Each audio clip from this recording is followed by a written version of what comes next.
Selamat hari Minggu. Kita bersyukur Tuhan kembali mengizinkan kita untuk boleh bersama-sama memuji dan memuliakan Dia serta mendengarkan firman-Nya melalui ibadah online bersama dengan Christ Chapel Palembang di Minggu pagi ini. Mari sebelum kita memasuki ibadah kita mempersiapkan hati dan pikiran kita pengambil waktu teduh.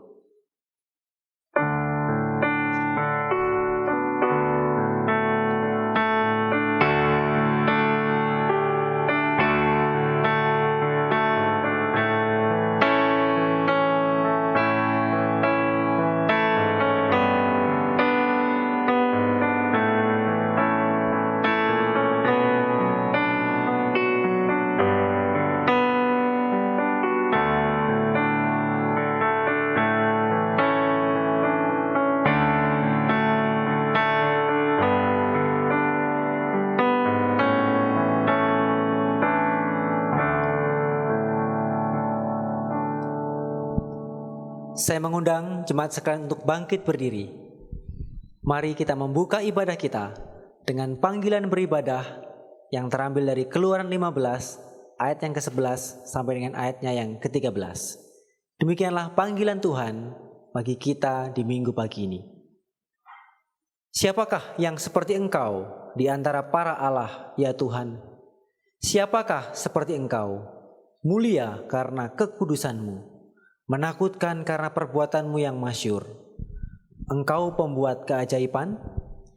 Engkau mengulurkan tangan kananmu, bumi pun menelan mereka. Bersama-sama. Dengan kasih setiamu, Engkau menuntun umat yang telah Kau tebus. Dengan kekuatanmu, Engkau membimbingnya ke tempat kediamanmu yang kudus. Kita bersyukur, kita boleh mengenal Allah yang Maha Kudus, yang telah rela menguduskan kita. Suci, suci, suci.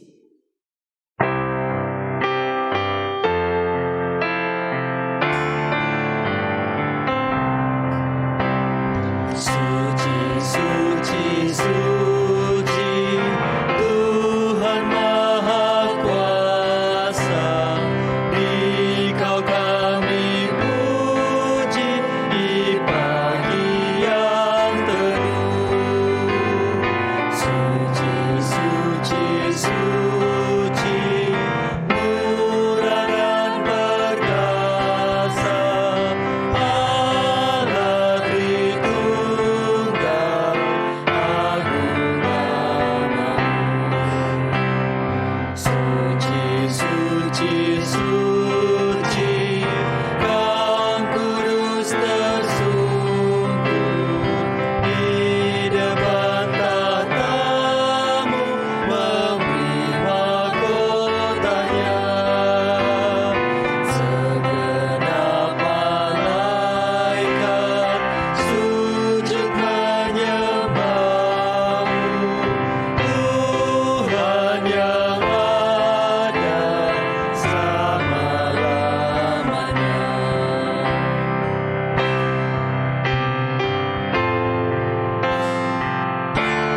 Bait yang ketiga. Suci, suci, suci, Tuhan Maha Kuasa. Patut Kau dipuji seluruh karyamu. Suci, suci, suci, murah dan perkasa, Allah Tritunggal, agung namamu. Mari kita bersatu di dalam doa. Tuhan, kami mengucap syukur di tengah kesucian yang Engkau miliki. Engkau rela menebus kami, mengangkat kami, anak-Mu yang penuh dengan dosa ini. Kami bersyukur karena karya Kristus membuat kami layak di hadapan-Mu, Allah yang Maha Suci. Kami berterima kasih juga Tuhan, di dalam minggu pagi ini Tuhan kembali memberikan kesempatan bagi setiap kami umat-Mu untuk boleh datang beribadah memuji Engkau. Engkau yang mengerti setiap isi hati kami. Kiranya Tuhan yang memimpin kami di dalam keengganan kami, di dalam ketidaksemangatan kami, atau bahkan di dalam pergumulan kami. Kiranya Tuhan yang boleh melayakkan kami dalam ibadah di minggu pagi ini. Kiranya segala kemuliaan hanya kami kembalikan kepada Allah Tritunggal saja. Di dalam nama Tuhan Yesus, Tuhan dan Juru Selamat kami hidup, kami berdoa dan mengucap syukur. Amin. Jemaat dipersilahkan duduk kembali. Pembacaan firman Tuhan secara bertanggapan pada minggu pagi ini terambil dari Yesaya 44 ayat 6 sampai dengan ayatnya yang ke-8. Kembali kita akan membaca secara bertanggapan bagian ini. Demikianlah firman Tuhan. Beginilah firman Tuhan, Raja dan Penebus Israel, Tuhan semesta alam. Akulah yang terdahulu dan akulah yang terkemudian. Tidak ada Allah selain daripadaku. Siapakah seperti aku? Biarlah ia menyerukannya, biarlah ia memberitahukannya dan membentangkannya kepadaku. Siapakah yang mengabarkan dari dahulu kala hal-hal yang akan datang? Apa yang akan tiba? Biarlah mereka memberitahukannya kepada kami. Janganlah gentar dan janganlah takut, sebab memang dari dahulu telah kukabarkan dan kuberitahukan hal itu kepadamu. Bersama-sama, kamulah saksi-saksiku. Adakah Allah selain daripadaku? Tidak ada gunung batu yang lain, tidak ada ku kenal. Kita adalah saksi Allah. Kita memiliki tugas untuk memberitakan tentang Dia. Mari untuk merefleksikan firman Tuhan yang telah kita dengar dan kita bacakan. Kita meresponi dengan pujian Facing a Task Unfinished.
Kiranya di sepanjang kehidupan kita boleh terus memberitakan kerajaan-Nya.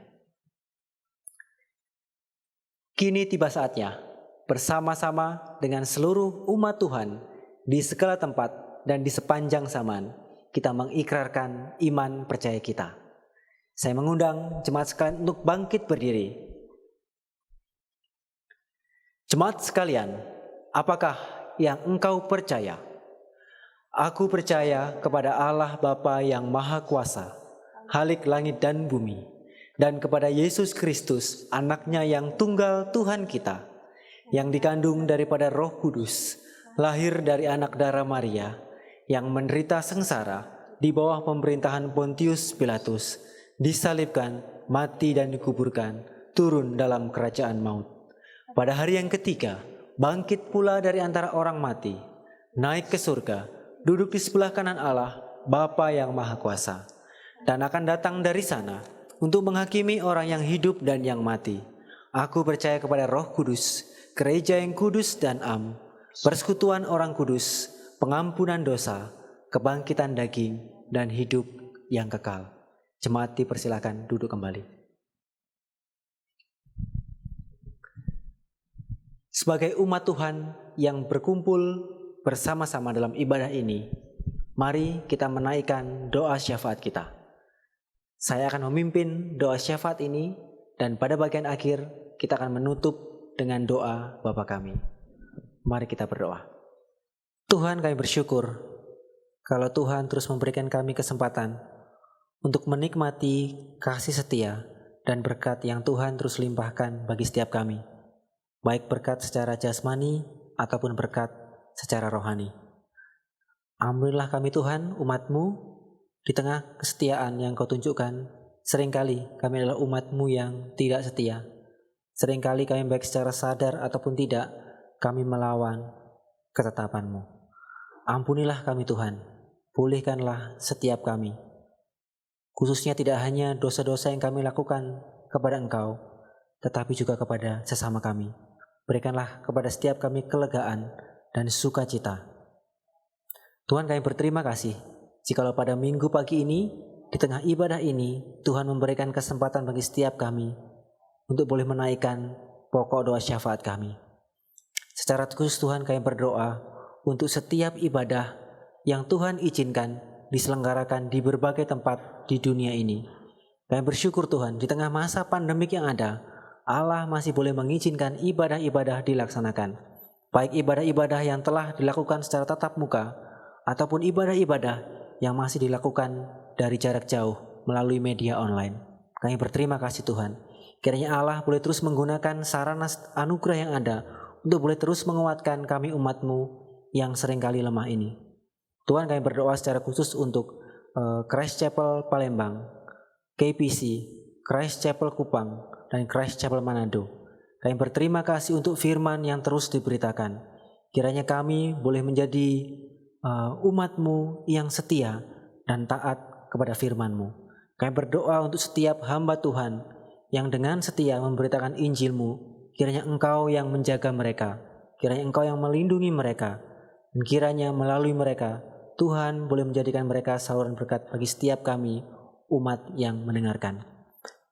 Kami juga berdoa Tuhan untuk persiapan sinode yang sedang dikerjakan di pusat.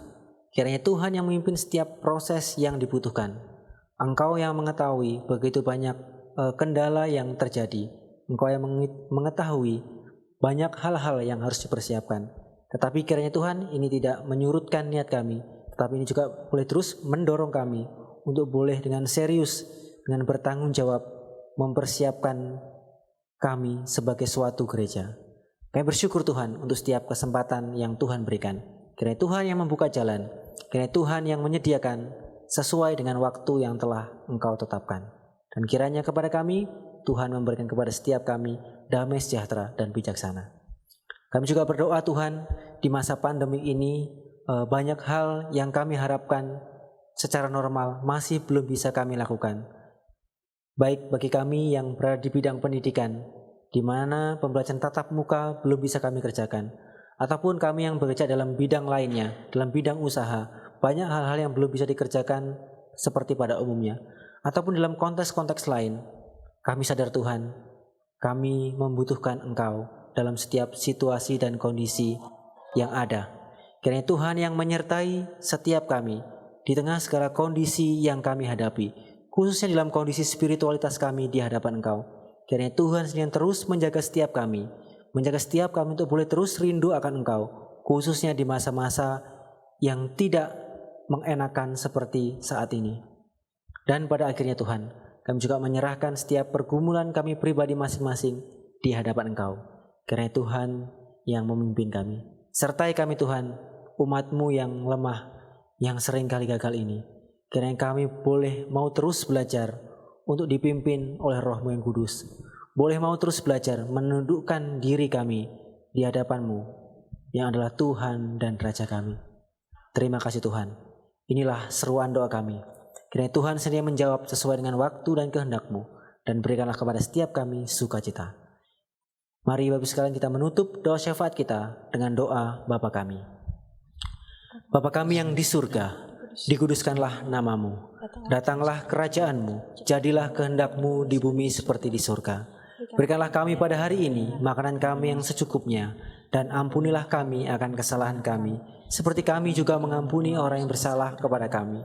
Dan janganlah membawa kami dalam pencobaan, tapi lepaskanlah kami daripada yang jahat. Karena Engkaulah yang mempunyai kerajaan dan kuasa dan kemuliaan sampai selama-lamanya. Amin. Begitu banyak berkat yang Tuhan telah berikan bagi kita, bahkan sampai dengan saat ini. Tentu kita tidak dapat membalas seluruh kebaikan Tuhan, bahkan dengan memberikan diri kita sekalipun. Di dalam ibadah ini, Tuhan memberikan kesempatan bagi kita untuk menunjukkan rasa syukur kita dan hormat kita kepadanya melalui perpuluhan dan persembahan kita. Perpuluhan dan persembahan syukur pada minggu pagi ini didasarkan dari Efesus 2 ayat 8 sampai dengan 10 yang berbunyi demikian. Sebab karena kasih karunia kamu diselamatkan oleh iman. Itu bukan hasil usahamu, tetapi pemberian Allah. Itu bukan hasil pekerjaanmu. Jangan ada orang yang memegahkan diri. Karena kita ini buatan Allah, diciptakan dalam Kristus Yesus untuk melakukan pekerjaan baik yang dipersiapkan Allah sebelumnya. Ia mau supaya kita hidup di dalamnya. Mari kita memberikan perpuluhan dan persembahan syukur kita dengan memuji Dia, a new name in glory.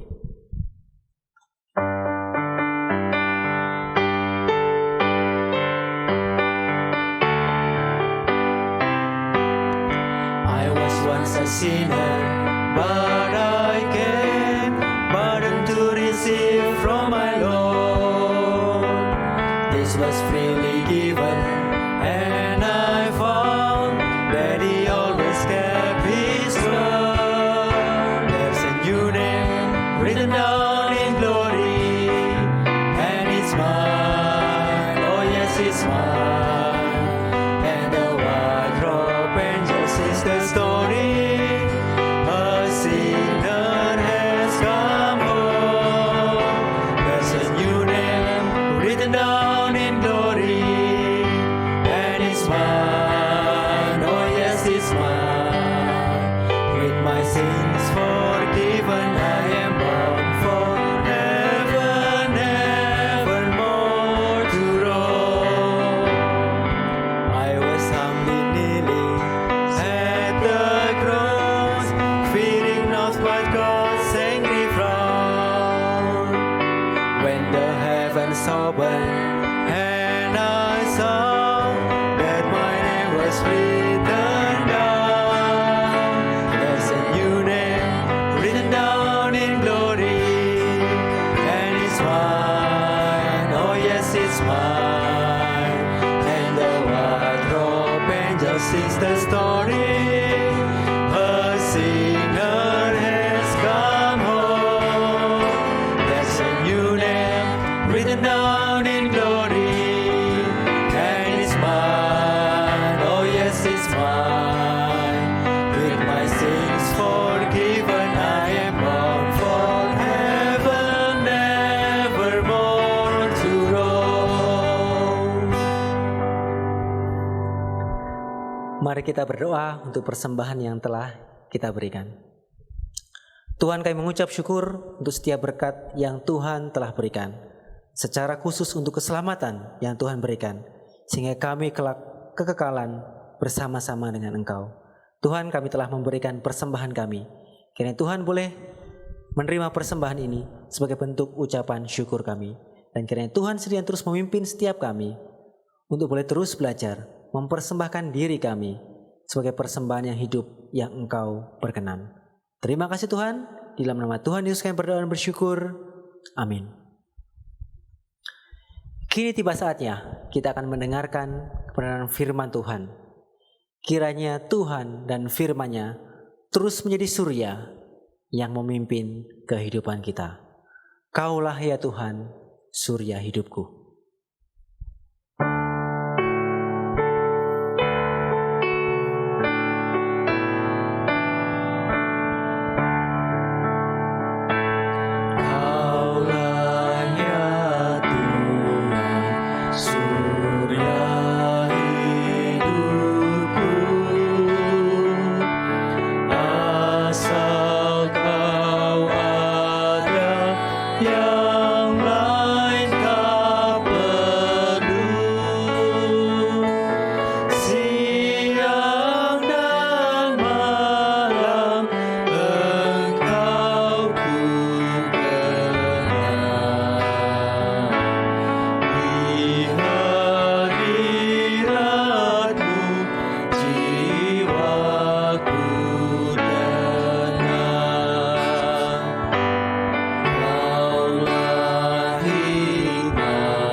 Selamat pagi Bapak Ibu Saudara yang dikasihi Tuhan.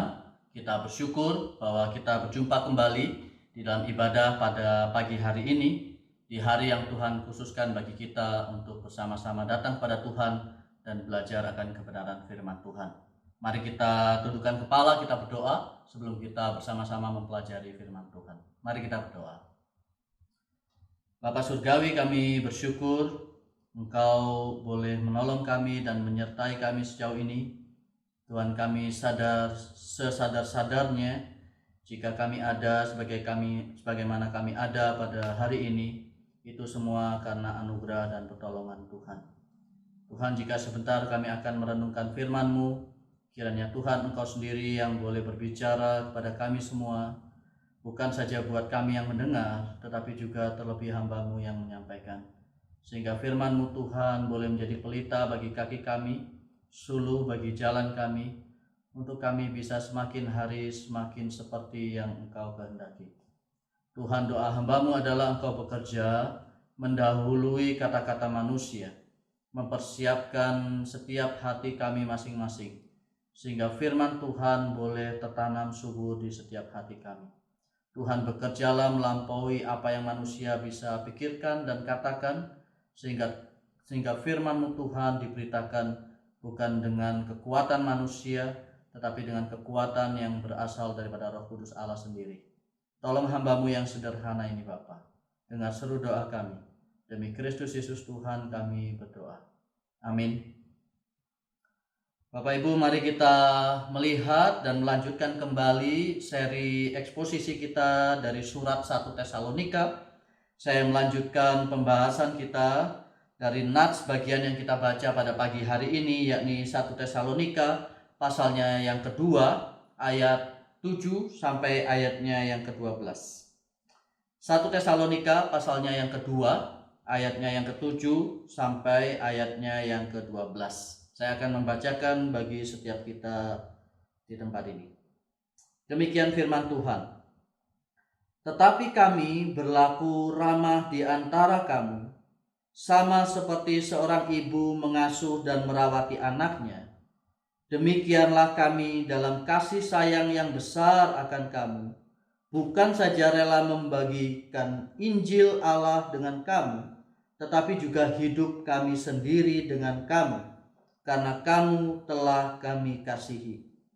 Sebab kamu masih ingat, saudara-saudara, akan usaha dan jerih lelah kami, sementara kami bekerja siang malam, supaya jangan menjadi beban bagi siapapun juga di antara kamu. Kami memberitakan Injil Allah kepada kamu. Kamu adalah saksi, demikian juga Allah, betapa saleh, adil, dan tak bercacatnya kami berlaku di antara kamu yang percaya. Kamu tahu betapa kami seperti bapa terhadap anak-anaknya telah menasihati kamu dan menguatkan hatimu seorang demi seorang, dan meminta dengan sangat supaya kamu hidup sesuai dengan kehendak Allah yang memanggil kamu ke dalam kerajaan dan kemuliaannya. Demikian jauh pembacaan firman Tuhan pada pagi hari ini. Berbahagialah setiap kita yang bukan saja menjadi pendengar pembaca firman Tuhan, tetapi terlebih lagi kita yang bertekad hati menjadi pelaku-pelaku dari firman Tuhan. Bapak Ibu Saudara yang dikasihi Tuhan, ada ungkapan di dalam bahasa Inggris yang mengatakan begini: actions speak louder than words. Tindakan berbicara lebih keras daripada kata-kata. Artinya, apa yang seseorang lakukan akan lebih bernilai dan memberi dampak dibandingkan dengan apa yang dia katakan. Apakah benar demikian? Realitanya memang demikianlah adanya. Di dalam realitas sehari-hari kita akan menjumpai bahwa memang demikian hal itu terjadi. Seseorang boleh saja berkata-kata indah dengan luar biasa bagus. Namun, jika kemudian orang mendapatinya tidak sesuai antara kata-katanya dengan kehidupannya, maka kata-kata yang dia ucapkan itu sekalipun indah dan luar biasa bagus, kata-katanya itu cepat sekali untuk dilupakan. Sebaliknya, tidak perlu orang berkata-kata banyak dengan bunga yang indah dan manis, tetapi ketika tindakannya itu tepat dan benar, maka apa yang dia lakukan itu membekas begitu dalam di dalam hati seseorang dan mengubahkan hidup orang lain. Bapak Ibu Saudara yang dikasihi Tuhan, paling tidak saya punya 2 pengalaman berharga terkait dengan hal ini. Bahwa apa yang orang lakukan berbicara lebih keras dari apa yang dia katakan. Kami di Seminari Alkitab Asia Tenggara Malang mempunyai seorang dosen yang bernama Pendeta John Lim. Beliau adalah doktor di bidang pendidikan.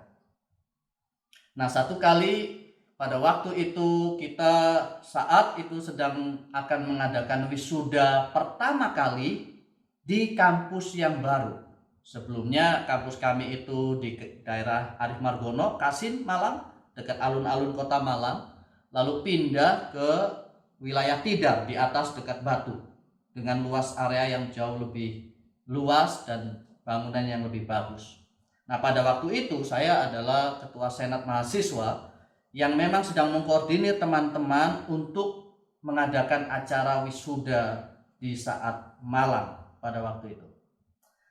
Nah, oleh karena ini wisuda pertama di kampus yang baru, maka ada begitu banyak tamu undangan yang sengaja datang jauh-jauh dari luar wilayah, luar kota, ingin sekali datang ke wisuda pertama dan ingin juga melihat kampus kami yang baru seperti apa. Maka itu adalah wisuda yang sangat-sangat padat sekali, banyak tamunya, begitu penuh sesak, sampai-sampai kemudian security itu kewalahan mengatur parkir untuk para tamu dan undangan.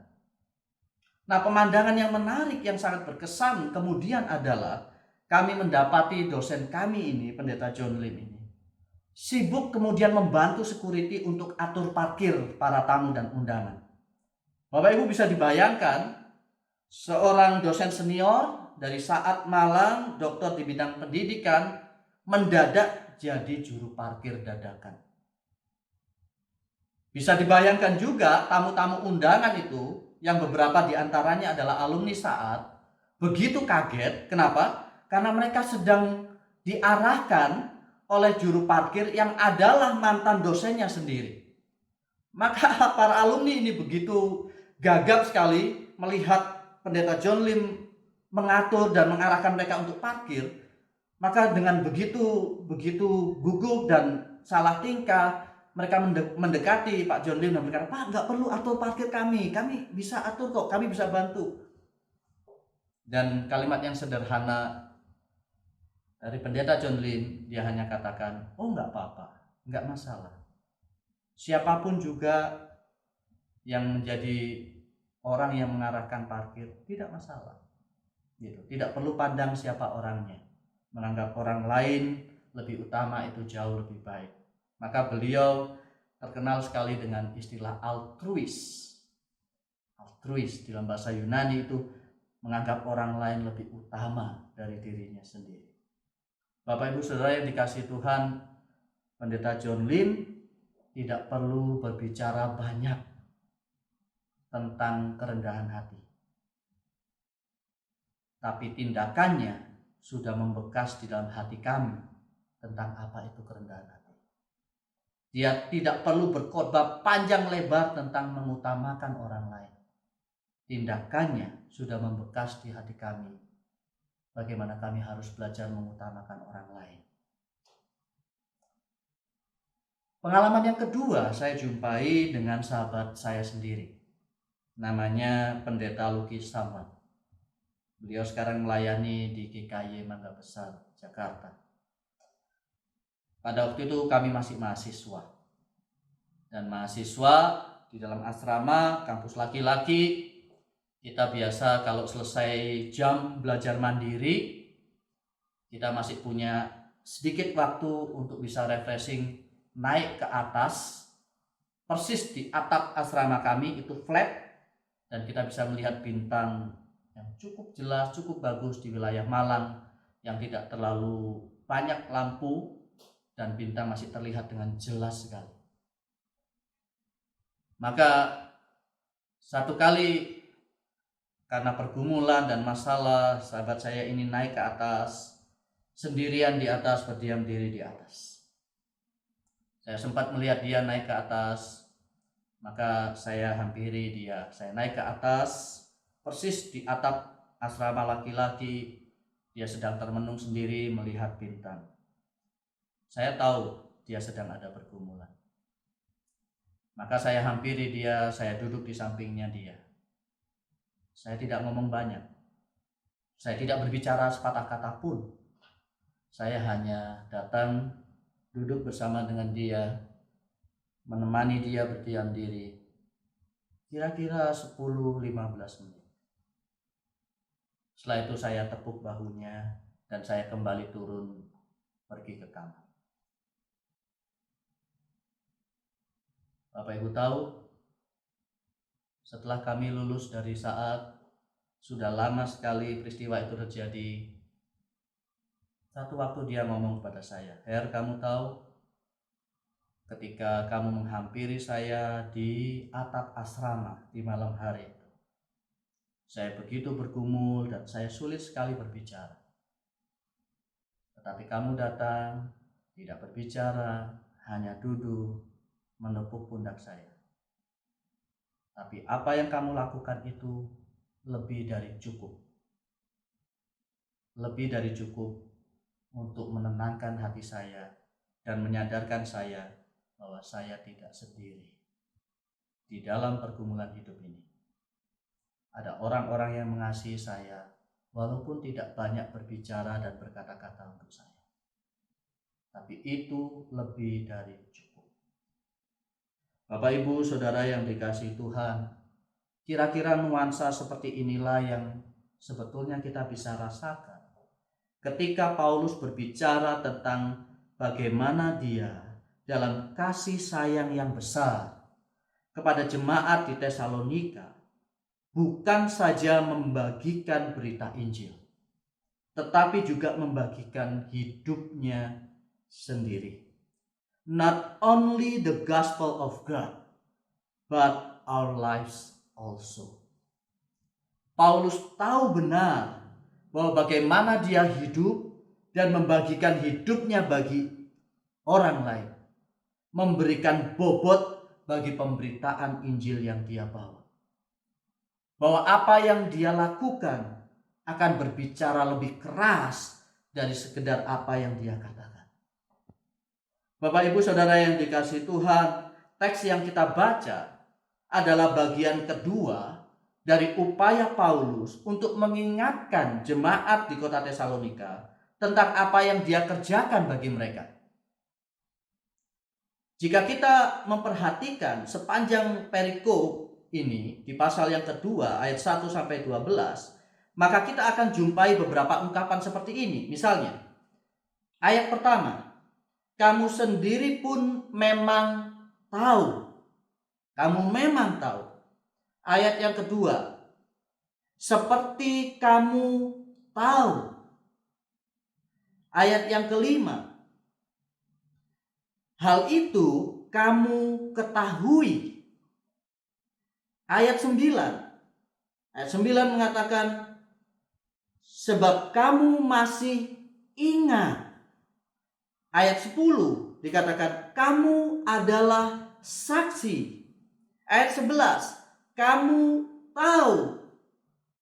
Bapak Ibu Saudara yang dikasihi Tuhan, ungkapan-ungkapan ini ingin menegaskan bahwa Paulus ingin jemaat di Tesalonika mengingat kembali apa yang dikerjakan oleh Paulus. Karena mereka tahu. Mereka mengetahuinya. Mereka adalah saksi. Mereka mengingat dan mereka tahu.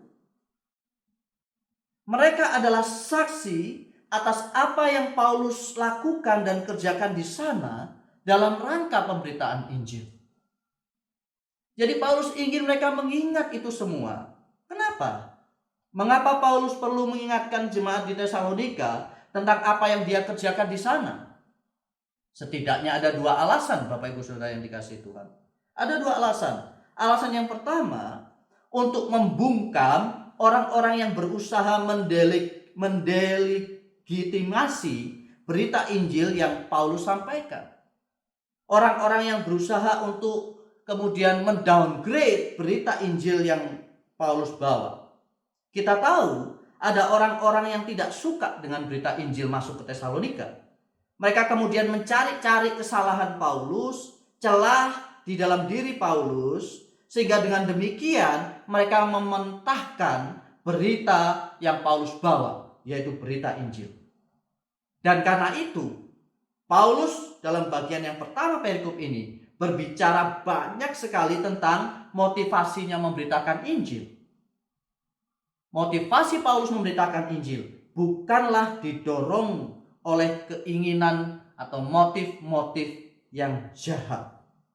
Itulah sebabnya kalau kita baca di khotbah minggu lalu sudah dijelaskan, Paulus dengan tegas sekali menyatakan bahwa apa yang dia bawa ini sama sekali tidak didorong oleh niat-niat yang jahat.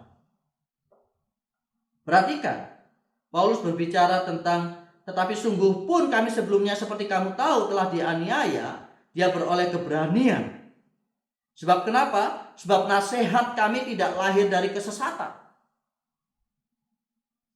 Sebab apa? Sebab kami tidak bermulut manis. Sebab apa? Sebab kami tidak mempunyai maksud loba dan tersembunyi. Allah adalah saksinya. Jadi Paulus mengcounter semua hal yang kemudian orang-orang dengungkan, yang berusaha mendelegitimasi pesan yang Paulus ingin sampaikan, mendowngrade pesan yang Paulus ingin sampaikan dengan mencari-cari celah, kelemahan, kesalahan Paulus. Paulus bilang tidak, saya tidak punya niat jahat di dalam pesan yang saya bawa. Pesan yang kami bawa itu tidak lahir dari kesesatan, kami tidak mencari loba, kami tidak bermulut manis, dan seterusnya. Maka ini adalah bagian yang pertama. Paulus menganggap bahwa ketika dia memberitakan Injil, itu semata-mata anugerah Tuhan. Paulus bilang sebaliknya, karena Allah telah menganggap kami layak dan mempercayakan Injil kepada kami. Ini alasan yang pertama. Paulus ingin membungkam orang-orang yang berusaha untuk menyaksikan berita Injil melalui motif-motif Paulus yang dianggap tidak benar. Yang kedua, Paulus ingin menghibur jemaat di Tesalonika itu sendiri, supaya mereka sadar bahwa apa yang Paulus kerjakan itu tidaklah sia-sia. Ya, ada penderitaan, ya, ada penganiayaan, ya, ada kesulitan di dalamnya. Tetapi Paulus perlu mengingatkan apa yang dia sudah kerjakan kepada jemaat di Tesalonika. Supaya apa? Supaya mereka jangan patah semangat, supaya mereka jangan berkecil hati. Oleh karena itu Paulus bilang di ayat yang pertama, kamu sendiri pun memang tahu, saudara-saudara, bahwa kedatangan kami di antara kamu tidaklah sia-sia. Bahwa berita Injil yang Paulus bawa itu tidak akan pernah sia-sia. Sebaliknya kita bisa dapatkan bahwa berita Injil dan kuasa Injil itu telah membawa keselamatan bagi jemaat di kota Tesalonika. Berita Injil dan kuasa Injil itu telah menjadikan mereka pengikut Kristus yang boleh menjadi teladan di wilayah Makedonia dan Akhaya. Jadi sekalipun di tengah penderitaan dan kesulitan, tetap saja Paulus ingin mengingatkan jemaat di kota Tesalonika bahwa apa yang dia kerjakan itu tidaklah pernah sia-sia. Untuk dua tujuan inilah Paulus perlu mengingatkan kembali jemaat di Tesalonika tentang apa yang sudah dia kerjakan di sana. Nah, seperti yang saya sudah tadi singgung, di bagian yang pertama, Paulus banyak sekali berbicara tentang dia menyangkali motif-motif yang tidak baik yang membawa dia untuk memberitakan Injil. Tidak, di dalam pemberitaan Injil, dia menyangkal adanya pemberitaan yang menyatakan bahwa dia punya motif yang tidak baik di dalam pekabaran Injil. Itulah ayat yang pertama sampai ayatnya yang ke-6. Dan ayat yang ke-7 sampai ayat yang ke-12 yang kita baca, Paulus menunjukkan bahwa justru motif-motif yang baik yang mendorong dia memberitakan Injil kepada jemaat di kota Tesalonika. Jadi di satu sisi dia ingin menyangkali bahwa pemberitaan Injil itu didasarkan oleh motif yang negatif, dan di sisi yang lain dia mau menegaskan justru motif-motif yang baiklah yang mendorong dia membawa Injil ke Tesalonika. Nah, mari kita lihat bagian ini dengan lebih detail. Bapak Ibu Saudara yang dikasihi Tuhan, Paulus berkata, kami berlaku ramah di antara kamu, sama seperti ibu yang mengasuh dan merawati anaknya. Tolong perhatikan sebelum kalimat ini, Paulus mengawali dengan kata tetapi. Tetapi kami berlaku ramah di antara kamu, sama seperti seorang ibu mengasuh dan merawati anaknya. Kata tetapi itu menunjukkan bahwa bukan ini yang Paulus lakukan, tetapi ini. Bukan motif negatif yang Paulus punyai, justru motif positif yang Paulus punyai. Bukan niat buruk yang Paulus punyai, justru niat baik yang Paulus miliki dalam rangka dia memberitakan Injil. Dan perhatikan, Paulus memberikan gambaran yang indah sekali tentang dua figur yang mau menunjukkan seperti apa sih yang Paulus kerjakan di Tesalonika. Figur yang pertama Paulus bicara tentang seorang ibu yang berlaku ramah, yang mengasuh dan merawati anaknya. Bapak Ibu Saudara yang dikasihi Tuhan, tahu berapa jam kerja seorang ibu untuk merawat dan mengasuh anak? Almost 24 hours. Hampir 24 jam. Apalagi ketika anak itu masih begitu lemah sekali dan belum bisa apa-apa. Wah, kami masih ingat ketika anak kami baru lahir, Bapak Ibu. Waduh, kita bisa gantian begadang. Oleh karena apa? Oleh karena ketika kami bangun, anak kami tidur. Ketika kami tidur, anak kami bangun. Kerja di siang hari sampai sore, malam begadang jagain anak. Istri saya kerja di rumah, pekerjaan rumah, nanti masih harus disibukkan dengan merawat anak. Tidak ada habisnya, tidak ada selesainya. Tetapi yang penting yang perlu digarisbawahi di sini, apapun dilakukan dan apapun dikorbankan demi merawat dan mengasuh anak. Apalagi sekarang tambah tugas tambahan, yaitu ngajarin anak karena anak harus sekolah online. Ini kerjaan tambahan. Kerjaan yang ada sekarang saja sudah banyak. Ini masih ditambahi lagi dengan kerjaan sekolah online. Guru kasih tugas, anak bingung kerjain, mamanya yang repot. Jadi dadakan, jadi guru dadakan, jadi semuanya yang dibutuhkan oleh anak. Apapun boleh jadilah. Gambaran sosok ibu yang seperti inilah adalah gambaran yang sangat sempurna sekali ketika Paulus berkata, kami bukan saja membagi Injil, tetapi hidup kami juga.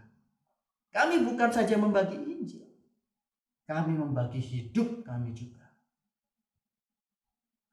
Paulus berkata, Bapak Ibu Saudara yang dikasihi Tuhan, kami seperti bapak terhadap anak-anaknya. Bapak yang bekerja keras, Paulus katakan di sini, kami itu berusaha berjerih lelah supaya kami itu tidak menjadi beban bagi siapapun. Bekerja siang dan malam supaya jangan menjadi beban. Seorang bapak yang tidak ingin menjadi beban buat orang lain, justru sebaliknya, dia ingin bekerja lebih keras untuk kemudian memberikan sumbangsi bagi anaknya. Seorang bapak yang dikatakan dia ingin sekali kemudian menjadi teladan, membimbing dan mengarahkan kamu supaya kamu itu hidup sesuai apa yang Tuhan kehendaki. Seorang bapak yang ingin sekali menjadi teladan dan menuntun anak-anaknya, dan ketika dia menuntun anak-anaknya, tidak hanya dia berkata-kata dan mengajar, tetapi dia sendiri harus menghidupi dan melakukan apa yang dia katakan. Itulah sebabnya Paulus berkata, kamu tahu betapa kami seperti bapa terhadap anak-anaknya. Dia katakan betapa saleh, betapa adil, betapa tak bercacat kami berlaku di antara kamu. Supaya apa? Supaya ketika kami membimbing kamu, mengarahkan kamu dapat lihat dan kamu dapat meneladani bukan semata-mata apa yang kami katakan, tetapi bagaimana kami hidup. Bapak Ibu Saudara yang dikasihi Tuhan, sekali lagi, gambaran sosok Bapak adalah gambaran yang sempurna ketika Paulus berkata, kami bukan saja membagi Injil, tetapi hidup kami juga. Apa yang bisa menggambarkan kehidupan seseorang yang membagikan hidupnya bagi orang lain selain daripada bapak dan ibu? Bapak Ibu Saudara yang dikasihi Tuhan, bapak dan ibu adalah gambaran yang sangat indah. Dari pribadi yang membagi hidupnya untuk orang lain, khususnya anak-anaknya. Ketika seorang anak itu hadir, maka bapak, ibu membagi hidupnya dengan anaknya. Berbagi apa saja? Berbagi tempat tinggal, berbagi waktu, berbagi pikiran, berbagi pengalaman hidup, berbagi makanan, berbagi suka dan duka, berbagi banyak hal. Seorang bapak dan ibu membagi hidupnya bagi anak-anak. Bapak, Ibu, Saudara yang dikasihi Tuhan, saya mungkin adalah salah satu dari sekian banyak orang yang berhutang budi kepada sosok yang bukan saja membagikan berita Injil untuk saya, tetapi juga membagikan hidupnya.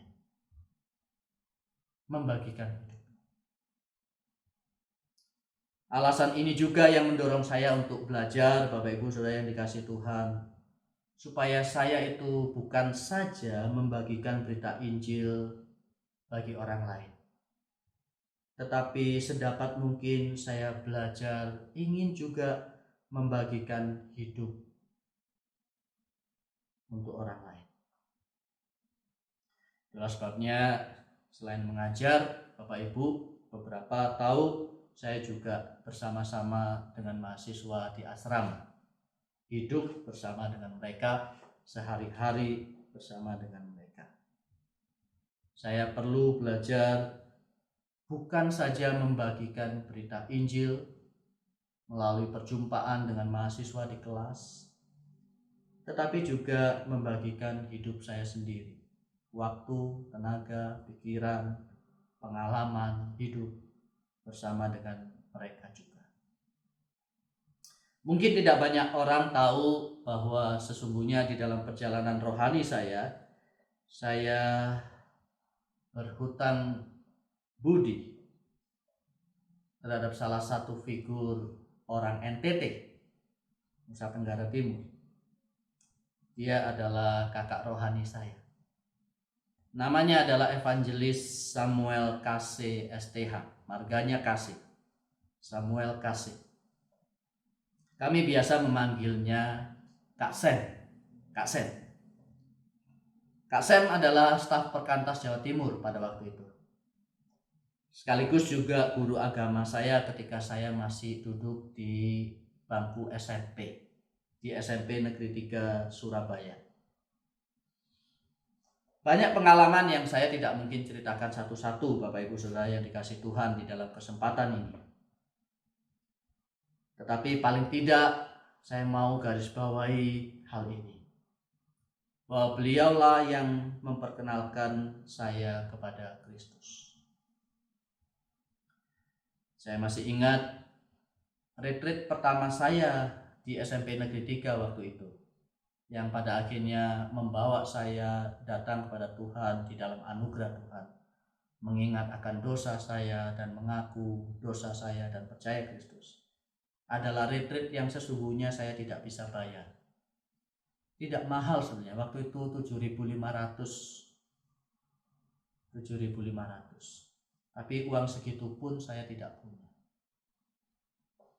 Jadi Kak Sem berinisiatif, sudah, tidak usah bayar, kamu ikut saja, yang penting kamu mau ikut. Maka saya ikut. Beliau juga adalah orang yang membuka pintu rumahnya lebar-lebar buat kami semua. Lebar-lebar dia buka pintu rumahnya bagi kami semua. Jadi setelah kami sekolah, kami bisa main ke rumahnya. Datang ke rumahnya, apakah itu untuk KTB, kelompok tubuh bersama, atau sekedar untuk main-main dan dapat makan siang gratis.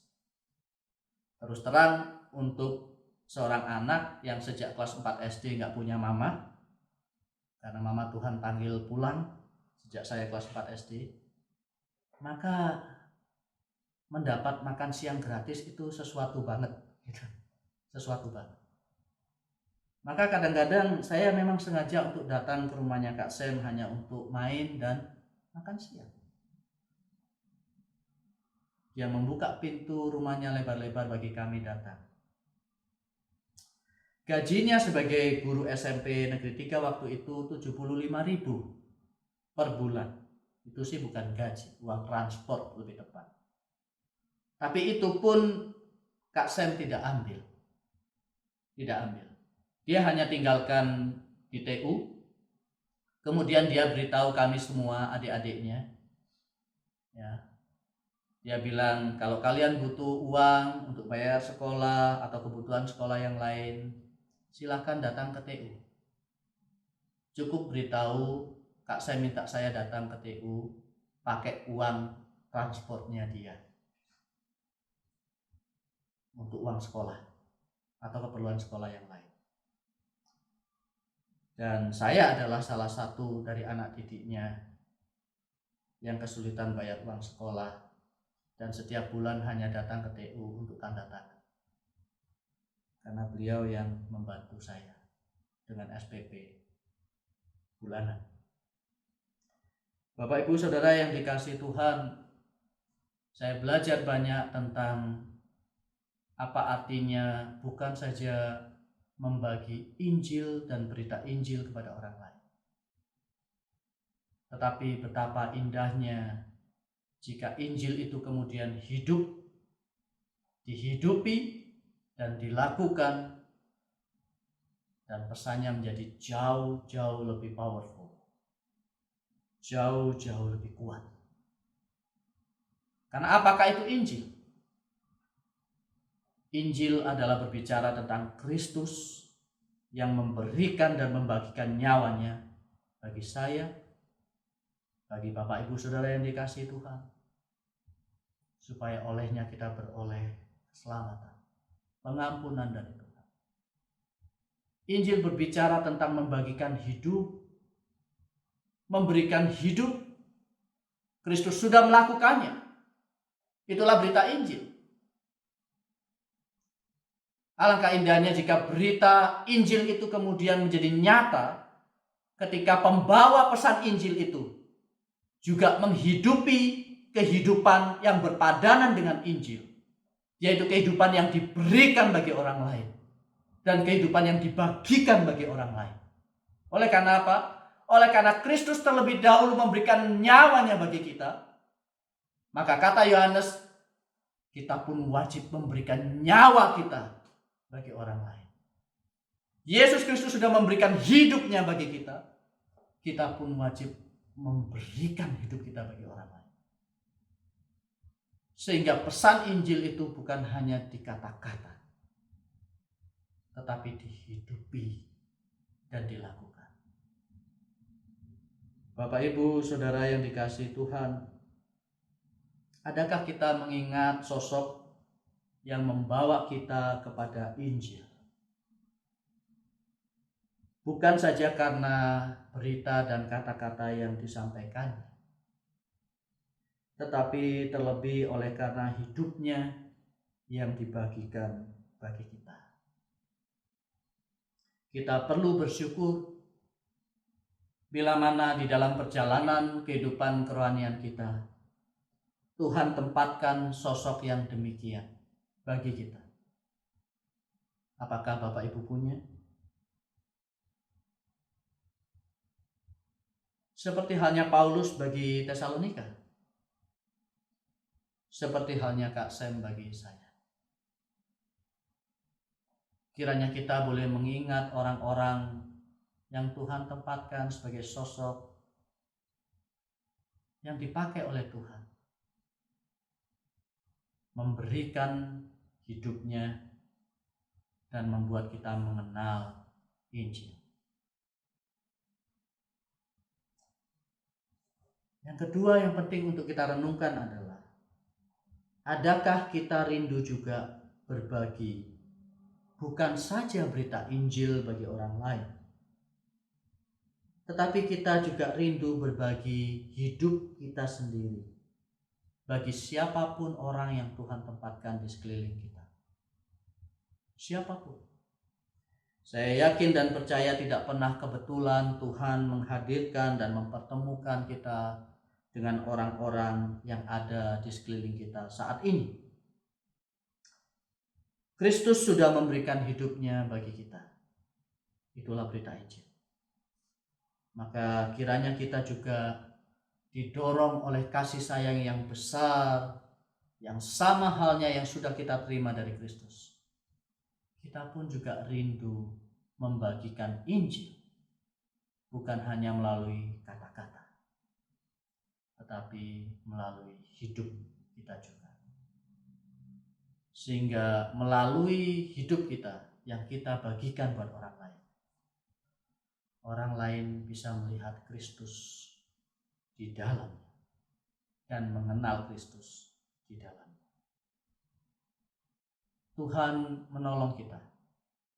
Tuhan kiranya memberkati dan memampukan kita, memberikan kita anugerah untuk kita kemudian bisa berbagian di dalam pemberitaan Injil, bukan saja melalui kata-kata, tetapi juga membagi hidup. Not only the gospel of God, but our lives also. Mari kita berdoa.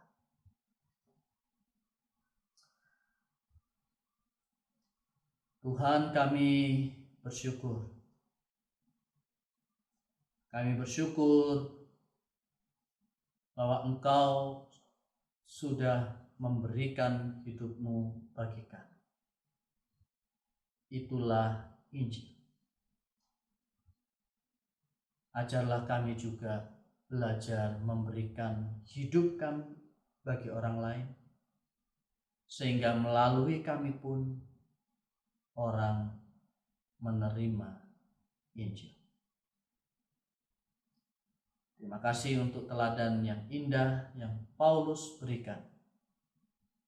Terima kasih juga untuk orang-orang yang Tuhan tempatkan sebagai pendahulu kami yang menuntun kami mengenal Kristus melalui hidup mereka. Kiranya Tuhan juga menolong kami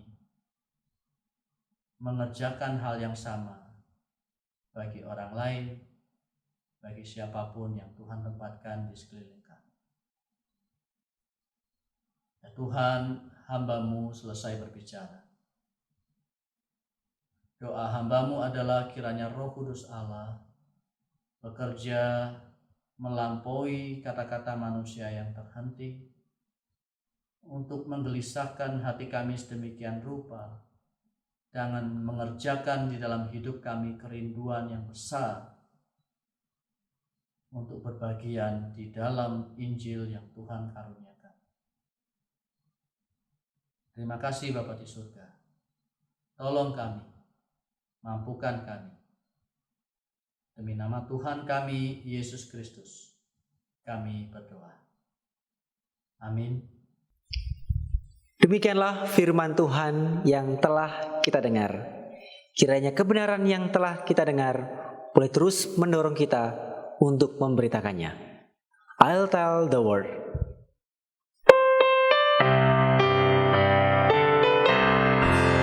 I'll tell the world that I'm a Christian. I'm not ashamed his name to bear. I'll tell the world that I'm a Christian. I'll take it with me anywhere. I'll tell the world how Jesus saved me and how He gave me a life brand new. And I know that if you trust Him, that all He gave me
Mari kita bangkit berdiri. Kita mengembalikan segala kemuliaan pada Allah Tritunggal. Doksologi.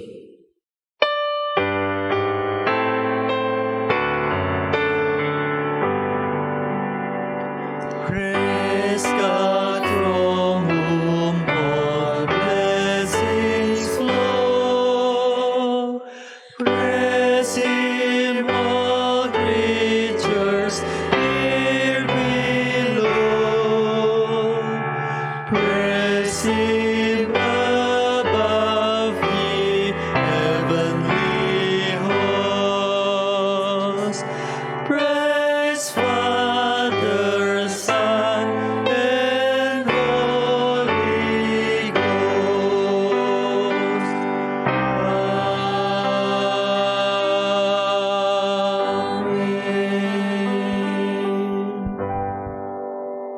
Bapak Ibu Saudara yang dikasihi Tuhan, sebelum kita mengakhiri ibadah kita pada pagi hari ini, mari kita mengarahkan hati kepada Tuhan dan menerima berkat yang datang daripadanya.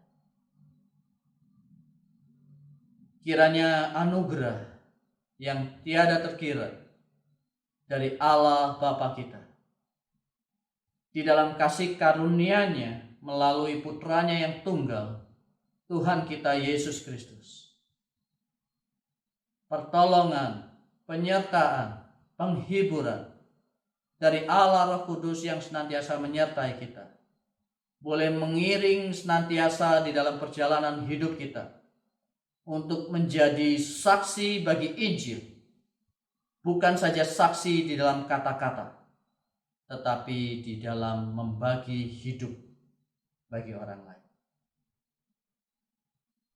Amin.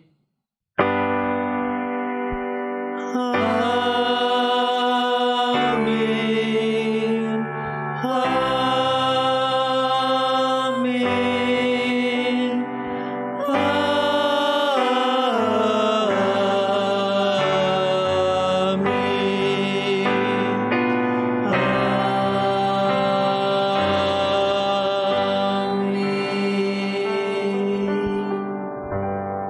Ibadah telah selesai. Jemaat dipersilakan duduk untuk mengambil waktu teduh.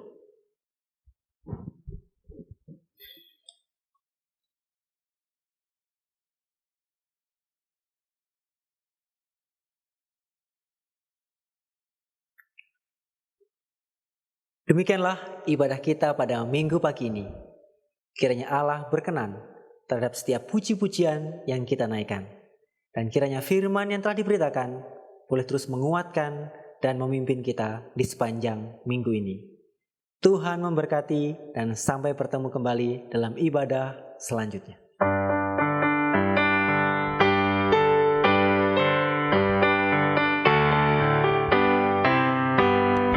I was once a sinner, but I came, pardon to receive from my Lord.